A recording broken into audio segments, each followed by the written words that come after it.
L'économie encore, faut-il croire aux promesses d'emploi de la transition énergétique, solaire, éolien, isolation? Vous en entendez beaucoup parler de ces emplois, certains évoquent des centaines de milliers de postes. Illusion ou réalité, qui est concerné? Pour quel métier? Enquête Simon Ricotier et Louane Martin avec notre bureau à Bordeaux.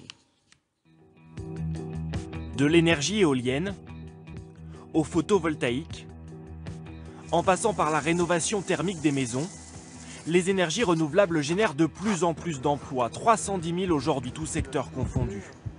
Alors quels métiers sont concernés? Pour quels salaires? Qui sont les nouveaux professionnels de la croissance verte?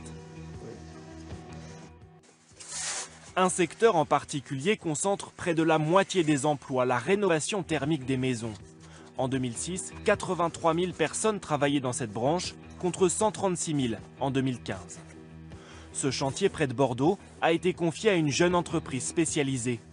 En 5 ans, elle est passée de 2 à 17 employés. Vous aurez fini la façade dans la journée ou ça va être... Ça dépend du temps. Ça va dépendre du temps.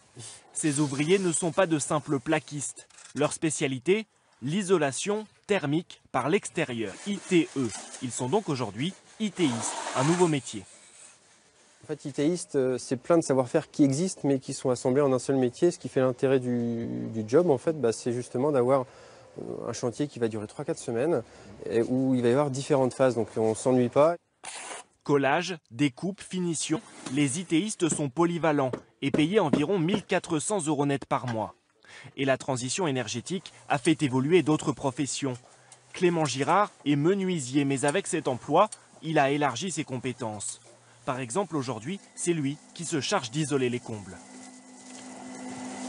C'est de laine de roche qui permet d'avoir une meilleure résistance thermique. Donc on vient de mettre une épaisseur de 40 cm dans le comble. La transition énergétique devrait générer 330 000 emplois en France d'ici 2030 et près de 900 000 à l'horizon 2050.